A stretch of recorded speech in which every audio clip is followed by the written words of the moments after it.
Assalamualaikum warahmatullahi wabarakatuh. Alhamdulillahirabbil alamin. Wabihi nasta'in wa ala umuri dunya waddin. Wassalatu wassalamu ala asrofil anbiya'i wal mursalin. Sayyidina wa maulana Muhammad wa ala alihi wa sahbihi ajmain. Amma ba'du. Yang terhormat Ibu Fitri Ella Fauziah, SE MSI, selaku dosen mata kuliah Akuntansi Keuangan Lanjutan 2, dan teman-teman semua yang saya sayangi. Di sini, kami dari kelompok 10 akan mempresentasikan mengenai bab perusahaan dalam kesulitan keuangan.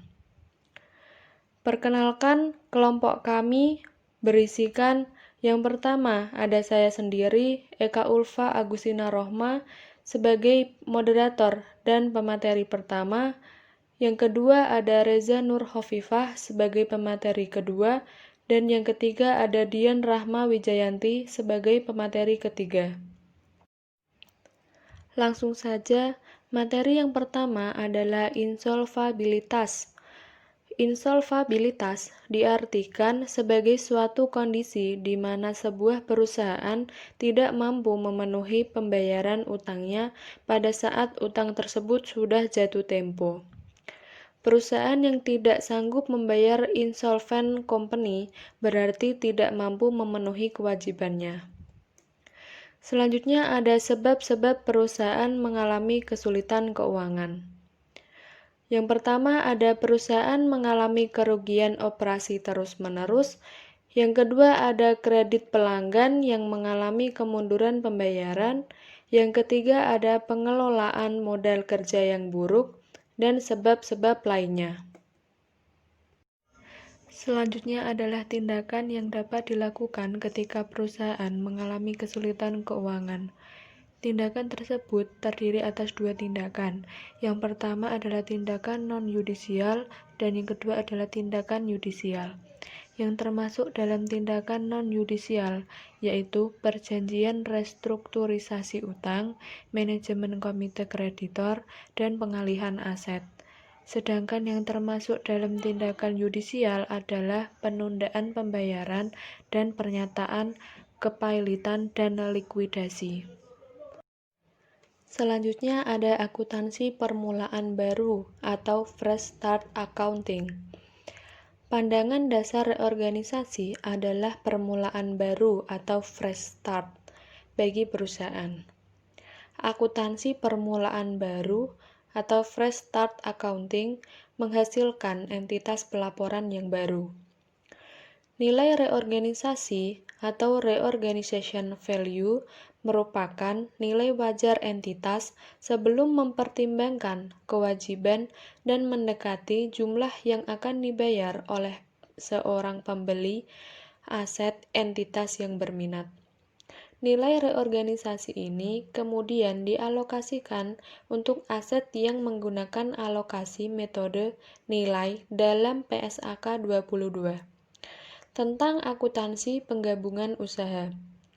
Nilai reorganisasi yang melebihi jumlah yang dialokasikan terhadap aset berwujud dilaporkan sebagai aset tidak berwujud yang disebut sebagai nilai reorganisasi yang melebihi jumlah yang dialokasikan pada aset yang dapat diidentifikasi.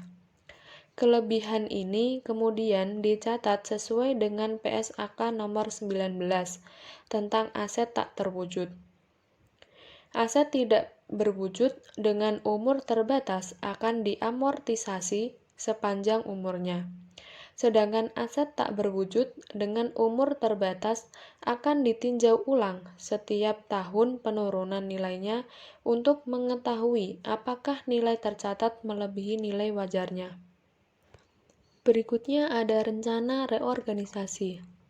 Rencana reorganisasi umumnya terdiri dari sebuah dokumen terperinci dengan pembahasan penuh mengenai tindakan-tindakan utama yang akan ditempuh selama proses reorganisasi. Selain tindakan-tindakan utama ini, manajemen juga terus berproduksi dan menjual produk, menagih piutang, dan menjalankan operasi harian lainnya. Kebanyakan rencana-rencana ini berisi pembahasan yang terperinci mengenai hal-hal berikut. Yang pertama ada penghapusan operasi yang tidak menguntungkan melalui penjualan atau likuidasi. Yang kedua ada restrukturisasi utang dengan kreditor tertentu. Yang ketiga ada revaluasi aset dan kewajiban. Dan yang keempat ada pengurangan atau penghapusan klaim pemegang saham terdahulu dan penerbitan saham baru kepada kreditor atau pihak lainnya. Rencana reorganisasi harus disetujui oleh paling sedikit separuh dari semua kreditor yang memiliki 2/3 dari jumlah nominal total utang debitor yang belum lunas. Meskipun pihak pengadilan masih dapat mengesahkan rencana yang disetujui oleh kreditor dengan jumlah yang tidak memenuhi ketentuan, asalkan pihak pengadilan menentukan alasan bahwa rencana tersebut mewakili kepentingan terbaik seluruh pihak, layak dan adil bagi kelompok yang tidak menyetujui rencana ini. Ilustrasi reorganisasi. Pada tanggal 2 Januari 20X7, manajemen PT Induk mengajukan petisi pada Pengadilan Niaga dalam rangka penundaan pembayaran untuk memperoleh penangguhan pembayaran utang dan waktu untuk merehabilitasi perusahaan serta mengembalikannya pada operasi yang menguntungkan. Berikut adalah garis waktu yang menunjukkan tanggal-tanggal yang relevan untuk contoh ini. Yang pertama, pada tanggal 2 Januari 20X7, ada petisi diajukan. Pada tanggal 1 Juli 20X7, rencana reorganisasi diajukan. Pada tanggal 31 Desember 20X7, akhir tahun fiskal. Pada tanggal 2 Januari 20X8, rencana reorganisasi diajukan dan pada tanggal 1 April 20X8, reorganisasi selesai. Selanjutnya yaitu neraca pada tanggal insolvabilitas perusahaan. Pada PT Induk, neraca per 30 Desember 2015 sebagai berikut. Asetnya yaitu kas sebesar 2 juta, kemudian yang dapat dilosikan yaitu sebesar 8 juta, piutang usaha debit sebesar 20 juta, dan dikurangi penyisihan piutang tak tertagih sebesar 2 juta, jadinya tinggal 18 juta. Kemudian persediaannya itu 45 juta. Jumlah aset lancar aset dibayar di muka yaitu sebesar 1 juta. Kemudian jumlah aset lancar yaitu sebesar 74 juta. 74 juta itu dari 45 juta ditambah 18 juta ditambah 1 juta itu. Dan aset tetapnya yaitu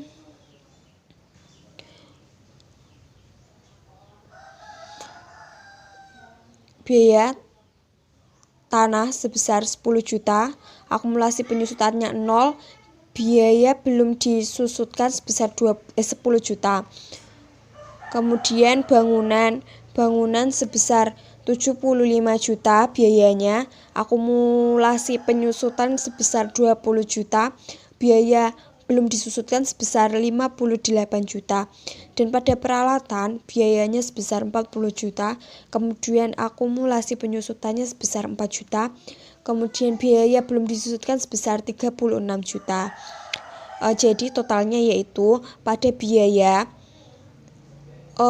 dari tanah, bangunan, peralatan itu sebesar 125 juta. Kemudian akumulasi penyusutan dari bangunan peralatan yaitu 24 juta dan biaya belum disusutkan dari tanah, bangunan, peralatan yaitu sebesar 101 juta. Jadi total asetnya yaitu 175 juta. kewajiban. Utang usahanya yaitu sebesar 26 juta. Wesel bayarnya jaminkan sebagian sebesar 10 juta, kemudian tidak dijaminkan bunganya 10% yaitu menjadi 80 juta. Totalnya yaitu 90 juta. Akruasi bunganya 3 juta, kemudian upah yang harus dibayar yaitu sebesar 14 juta. Kemudian utang hipotek sebesar 50 juta. Total kewajiban yaitu sebesar 163 juta. Ekuitas pemegang saham.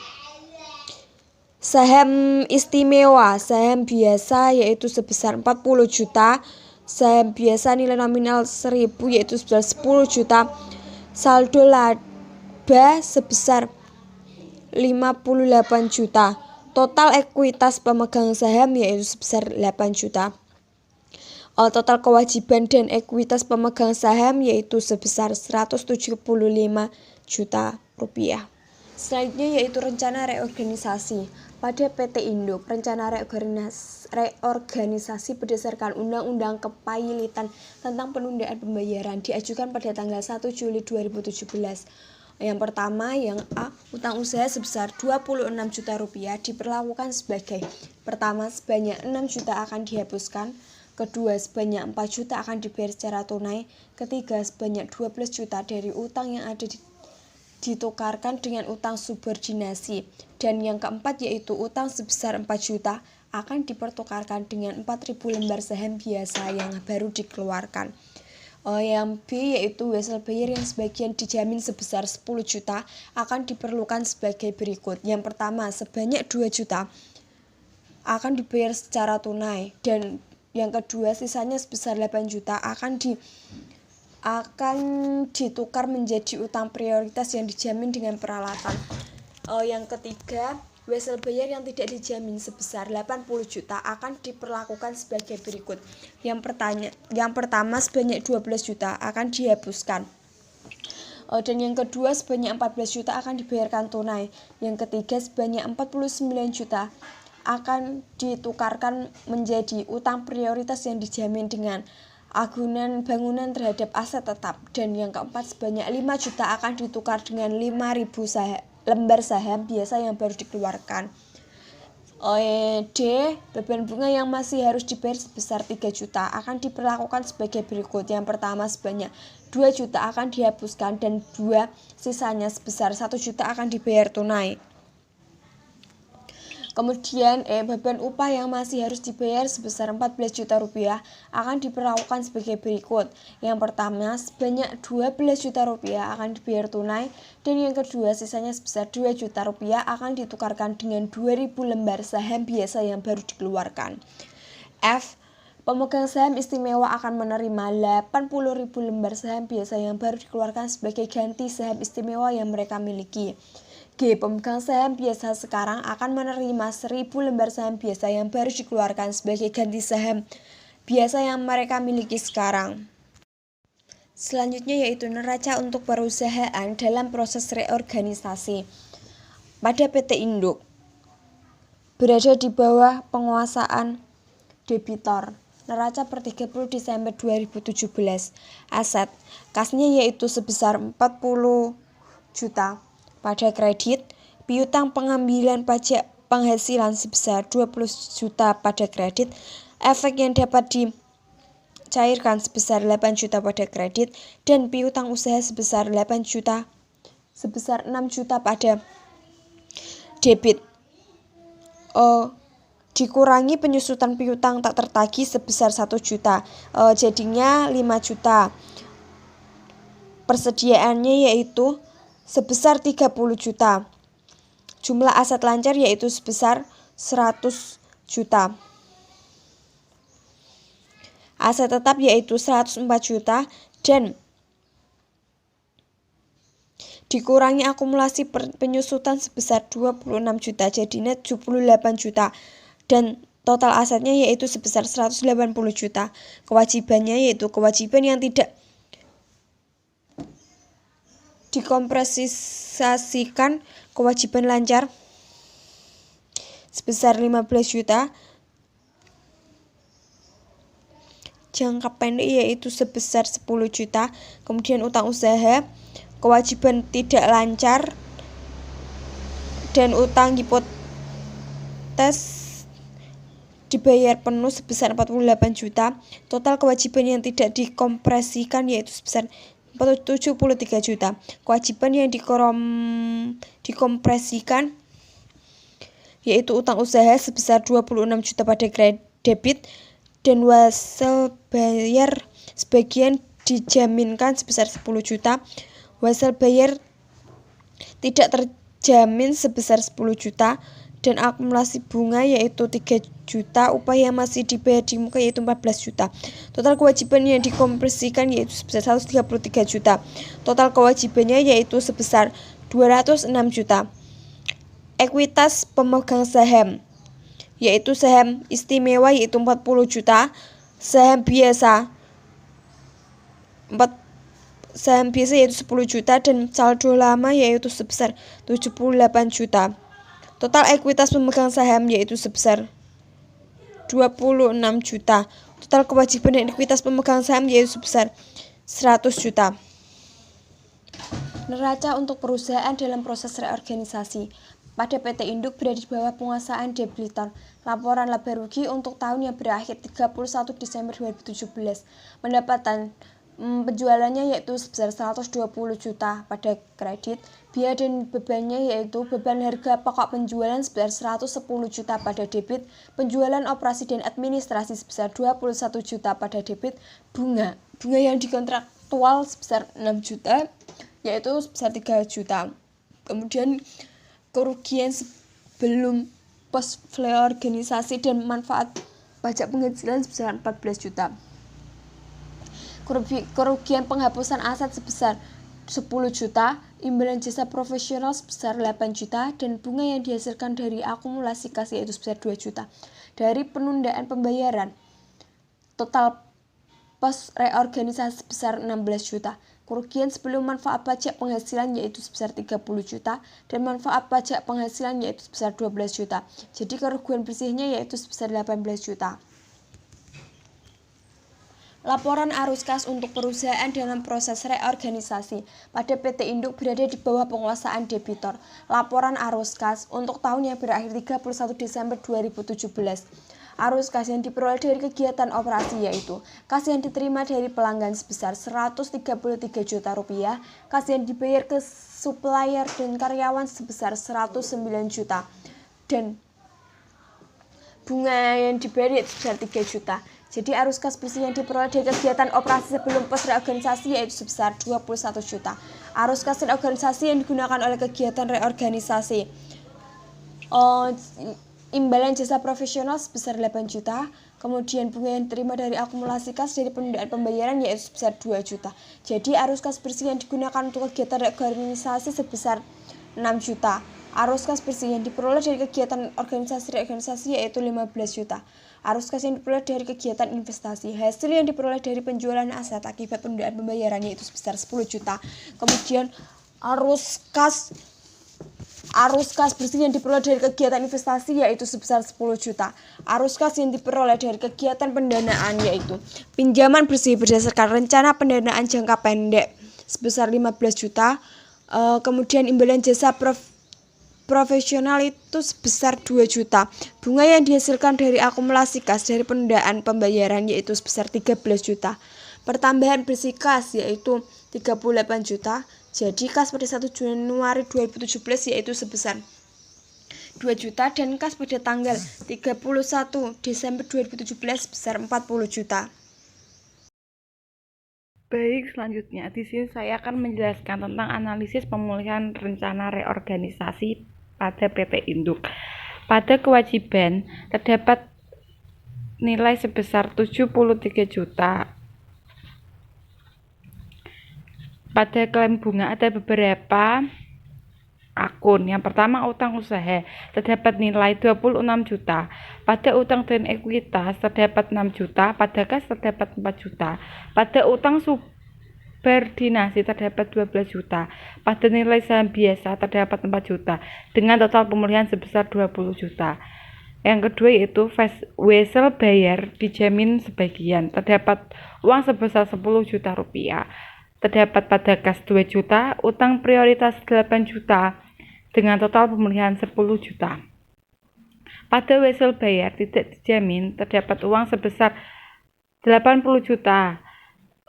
Pada utang dan ekuitas 12 juta, pada kas 14 juta, utang prioritas besar 49 juta, dengan nilai saham 5 juta dan total pemulihan 58 juta. Pada bunga akrual terdapat 3 juta rupiah, pada utang dan ekuitas sebesar 2 juta, pada kas 1 juta, dengan total pemulihan sebesar 1 juta rupiah.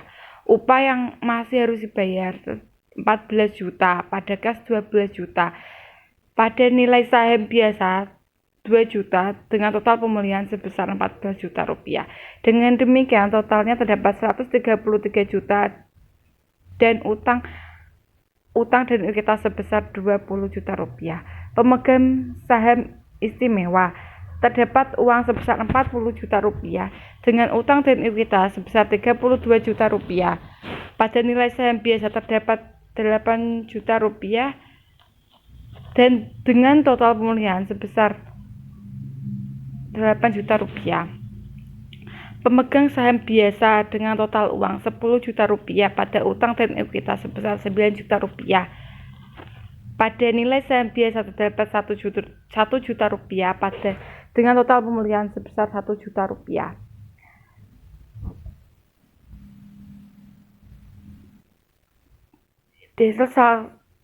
Defisit saldo laba terdapat 76 juta rupiah, pada utang ekuitas terdapat 76 juta rupiah.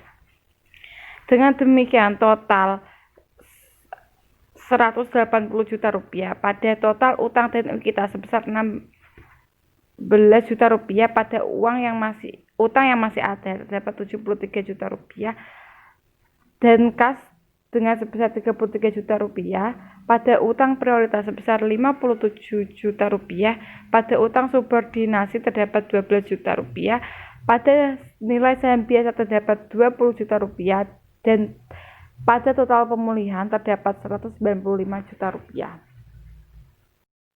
Yang selanjutnya yaitu pengaruh rencana reorganisasi terhadap neraca perusahaan. Aset pada kas 40 juta rupiah pada prakonfirmasi dikurangi 3 juta rupiah pada penghapusan utang, sehingga totalnya menjadi 7 juta rupiah pada neraca perusahaan setelah reorganisasi. Yang kedua yaitu piutang pengembalian pajak penghasilan sebesar 12 juta rupiah. Efek yang dapat dipasarkan sebesar 8 juta rupiah ditambah 2 juta rupiah dari permulaan baru sehingga total menjadi 10 juta rupiah.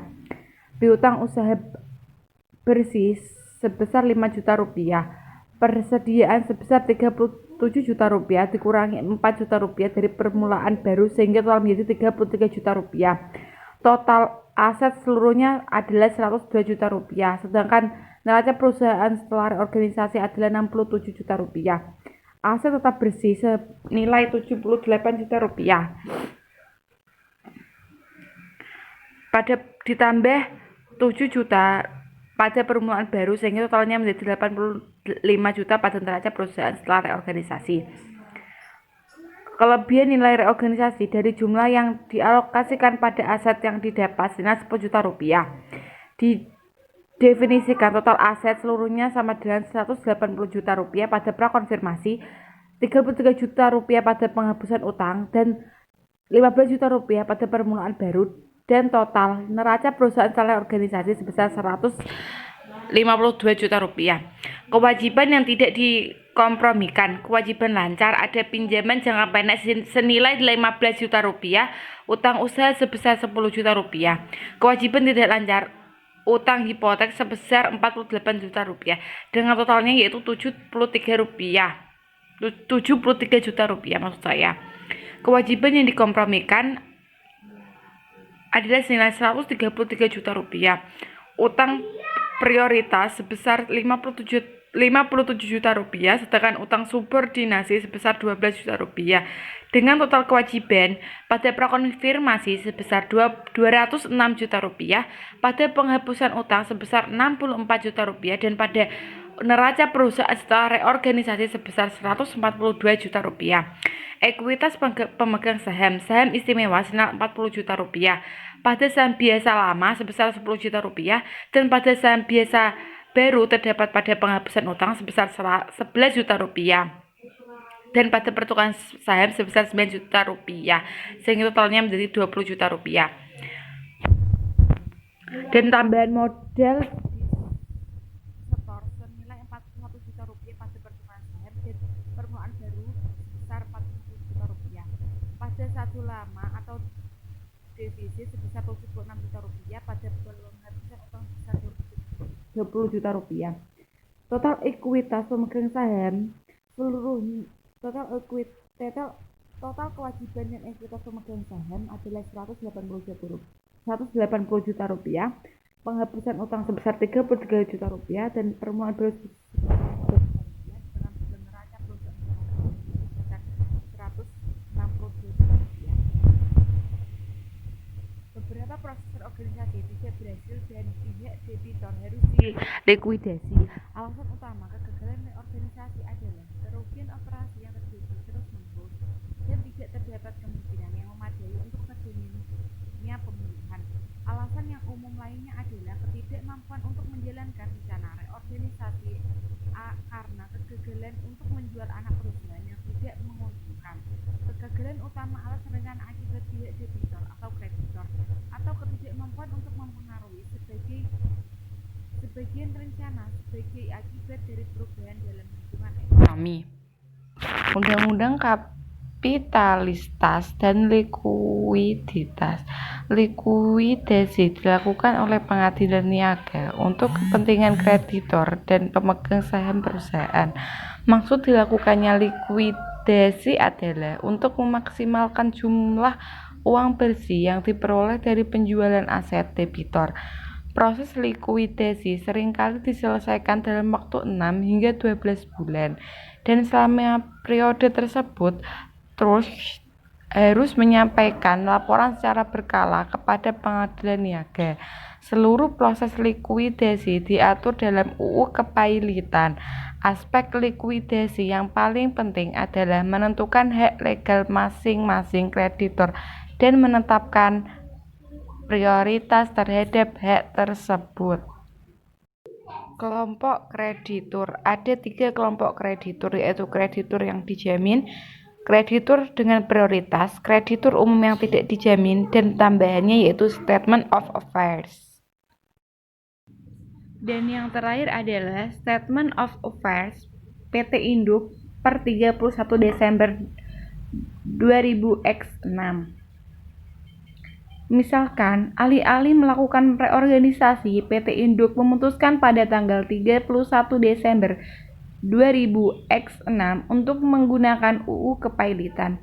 Contoh berikut ini dimulai dengan Statement of Affairs bagi PT Induk tertanggal 31 Desember 2006 yang disajikan pada figur 17.8. Yang pertama, laporan ini menunjukkan akun-akun neraca berdasarkan urutan prioritas likuidasi. Akun-akun lancar versus non-lancar tidak lagi penting bagi PT Induk. Yang kedua, laporan ini menyajikan estimasi nilai wajar dan perkiraan keuntungan atau kerugian dari penghapusan aset. Semua ini hanyalah estimasi pada saat petisi kepailitan diajukan. Keuntungan atau kerugian yang sesungguhnya akan dicatat pada saat direalisasi.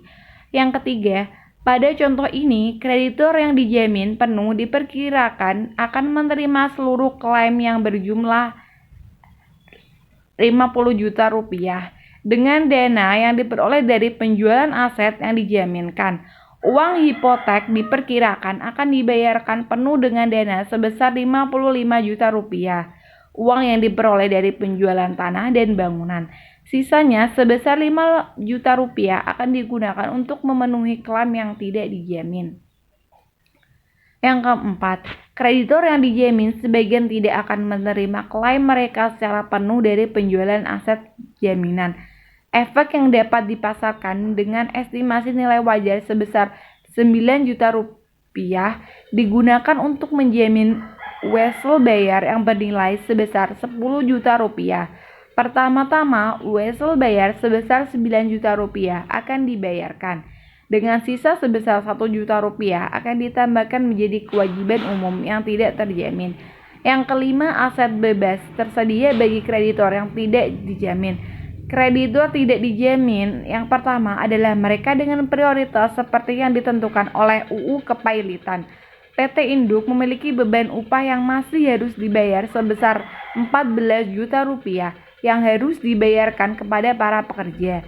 Dan tidak ada di antaranya yang memiliki jumlah jatuh tempo yang melebihi 2 juta rupiah. Selain itu, perusahaan memperkirakan akan menanggung beban sebesar 4 juta rupiah untuk mengurus likuidasi. Yang keenam, seluruh klaim tersisa ditambahkan pada kewajiban umum yang tidak terjamin. Jumlah klaim yang tidak terjamin adalah sebesar 110 juta rupiah, hanya sebesar 45 juta rupiah yang dapat dipenuhi. Oleh karena itu, estimasi dividen untuk kreditor umum yang tidak terjamin adalah sebesar 0,41 atau 45 juta rupiah atau 110 juta rupiah. Estimasi kekurangan bagi kreditor yang tidak dijamin adalah sebesar 65 juta rupiah. Yang ketujuh, pemegang saham tidak akan menerima apapun selama proses likuidasi PT Induk. Saham adalah klaim residu yang akan diselesaikan hanya setelah seluruh klaim kreditor telah terpenuhi. Pemegang saham umumnya tidak akan menerima apapun dari likuidasi kepailitan. Baiklah, sekian presentasi dari kelompok kami.